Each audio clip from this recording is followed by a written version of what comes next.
Donc voilà pour les nominations, mais celle qui retient Ouais. probablement l'attention le C'est plus, la santé, oui. c'est C'est Kennedy à la santé, Robert F. Kennedy. Euh, pour moi, il y a juste une explication. C'est que lorsque M. Kennedy, qui était lui-même candidat à la présidence, qui allait chercher quelques points de pourcentage, là, 4, 5, 6, dépendamment des sondages, lorsqu'il s'est joint à Trump, donc lorsqu'il a abandonné sa propre candidature pour rejoindre Trump, il avait promis la santé parce que Trump est le gars qui a fait développer le vaccin, l'autre était l'anti-vaccin. Trump est monsieur... Trump, c'est monsieur fast-food qui va défendre la liberté, chacun mange ce qu'il veut. Kennedy, c'est le gars qui veut fermer fast-food puis décider ce que les gens vont manger comme salade. Il n'y a aucune raison pourquoi Trump aimerait Kennedy. Là. Je veux dire, Trump n'est pas un anti-médicament, un anti-fast-food, un monsieur santé. Il n'y a aucune autre logique qu'il a promis ça. Il a promis ce cadeau-là à l'époque. Là. Alors, laisse-moi d'abord souligner l'excellence de ta mémoire parce que c'est une chose que j'ai peu entendue et c'est important de rappeler qu'il y a un paradoxe. D'un côté, un président qui a été dénoncé d'ailleurs pour sa mauvaise gestion de la crise de la COVID, mais qui est probablement au monde le principal responsable du développement à vitesse grand V des vaccins. Quelle que soit notre opinion sur ceux-ci. Warp Speed, c'est l'affaire de Trump. C'est lui qui fait en sorte qu'aucune des compagnies ne prenait de risques puisqu'on ne peut pas les poursuivre. Le gouvernement américain assume toutes les poursuites en dommages et intérêts s'il y avait des effets secondaires, des milliards investis aussi d'argent public. C'est le fameux money is no object. Là, le vaccin, l'humanité a besoin d'un vaccin au plus vite. Money is no object. Alors, il y a là une contradiction entre les deux. Robert Kennedy qui a mené un combat virulent, je ne dirais pas nécessairement contre le vaccin seulement, mais aussi contre Tony Fauci, qui, disons-le, quand l'histoire sera écrite, ne sera pas le saint qu'on a décrit. C'était un bureaucrate extrêmement puissant qui a intimidé, qui... je dirais, a raconté des histoires aussi, parce qu'on se rappelle, j'imagine que tu t'en souviens aussi, que le 17 avril 2020, alors qu'on était au sommet de la crise, il suggère aux journalistes à la Maison-Blanche de se référer à une étude sur l'origine du COVID, qui serait une origine animale, en disant, ben écoutez, je vous rendrai l'étude disponible. Or, il avait participé à corriger la dite étude en février dernier, donc il était en conflit d'intérêts d'une certaine façon, et c'est une étude qui faisait la démonstration à ce moment-là que c'était une origine animale. Il était hors de question de parler du laboratoire, et depuis que le Congrès a fait enquête, on s'est rendu compte que la vérité et les faits étaient probablement différents de ce qu'à une époque on nous présentait. Remarquez comment Stéphane Bureau change aussitôt de sujet pour se sauver dans la théorie du laboratoire. La théorie du laboratoire, là, c'est un débat qui a toujours lieu, à savoir est-ce que la COVID, c'est un accident de laboratoire qui s'est échappé ou ça provient de la nature. Il n'y a toujours pas de consensus là-dessus. Là, c'est un débat qui a lieu. Dans tous les cas, ça n'a aucun lien avec le fait que Robert Kennedy Jr., la raison pourquoi il est controversé en tant que de la nomination à la tête des agences fédérales de santé, c'est que c'est un des pires anti-vax de la planète. Tu vois ici, là, c'est un article de McGill à propos d'une étude qui a été faite en 2021. Ils ont fait une compilation de où provenaient la plupart des affirmations sur les vaccins de la COVID. Il y allait à la source, hein, c'était partagé par des millions de personnes sur Internet.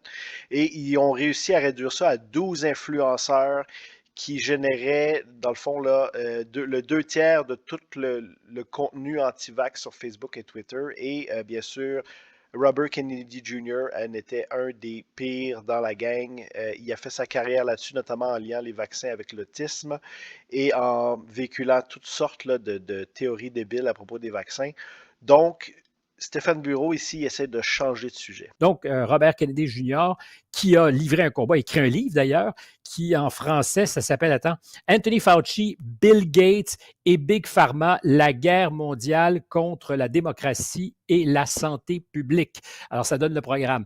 Et aujourd'hui, c'est le patron de la santé publique, potentiellement. Ce livre-là, c'est clownesque. Excuse-moi, mais c'est clownesque. C'est toutes sortes de liens, toutes sortes de patentes.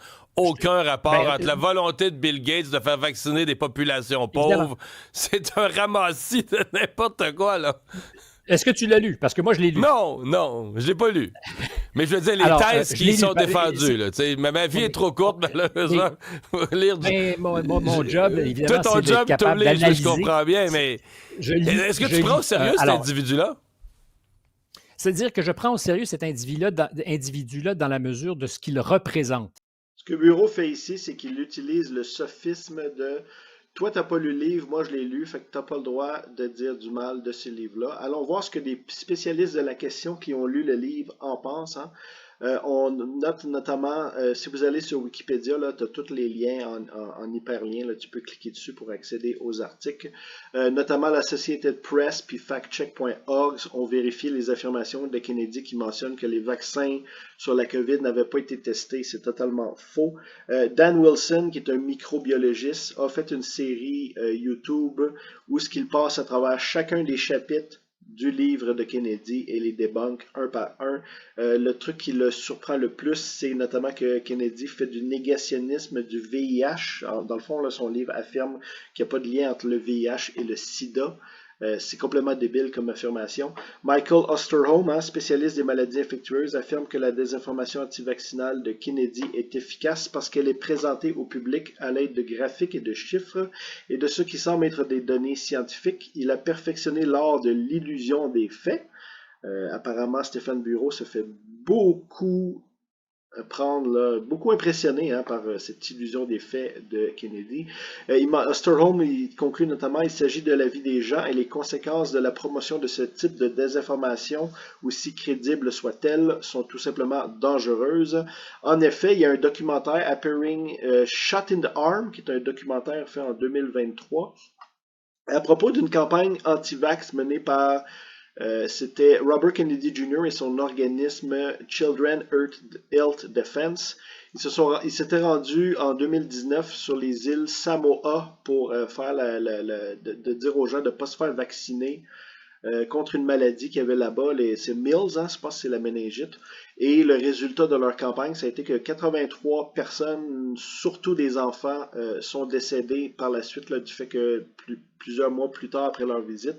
Notamment le fait qu'on mentionne que le taux de vaccin après leur visite avait baissé à 33%.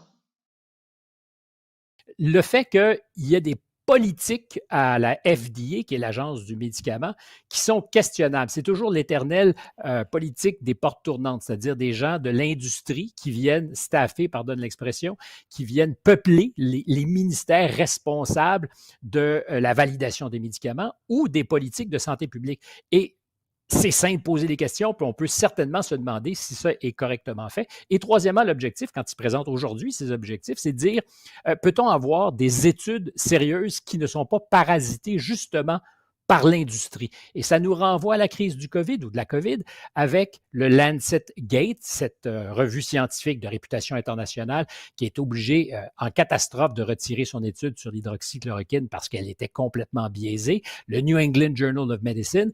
Et alors, est-ce que je suis en train de tout mélanger? Non. C'est-à-dire que pour les électeurs, il y a une crise de confiance qui s'est inscrite durablement. Et c'est là-dessus que surfe Robert Kennedy Jr. Hey, on l'attendait, la cerise sur le Sunday. Stéphane Bureau qui parle de l'hydroxychloroquine. Il fait référence ici au Lancet Gate. Ça date de mai 2020. Il s'est passé pas mal de choses depuis, notamment Stéphane Bureau blâmé par l'Ombudsman pour son entrevue avec Didier Raoult. Ça, c'était en mai 2021.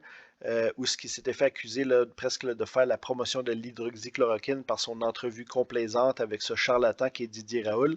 Où ce qu'on en est en 2024, on voit ici un article de octobre. Faux remède contre la COVID-19, Didier Raoult interdit de pratiquer pour 2 ans. On voit ici, on lui reproche d'avoir enfreint 11 articles du Code de santé publique, notamment pour sa promotion de l'hydroxychloroquine comme remède contre la COVID-19, même si ce traitement a été maintes fois répudié par la communauté scientifique. Je trouve ça très ironique que Stéphane Bureau parle de la crise de confiance envers les médias, alors qu'il a une tribune à TVA Nouvelles, Cube Radio, il passe souvent à Radio-Canada et il a une émission à Télé-Québec, ainsi qu'un gros podcast sur YouTube où ce qu'il invite toutes sortes de conspirationnistes farfelus. Moi, je trouve que ça fait partie du problème, en fait, et de le voir ainsi défendre Robert Kennedy Jr. alors que ce gars-là traîne tout ce bagage anti-science et dangereux et qui va peut-être maintenant à la tête des agences fédérales de santé des États-Unis. Je trouve que Stéphane Bureau ne sert pas du tout l'intérêt du public ici à être bien informé.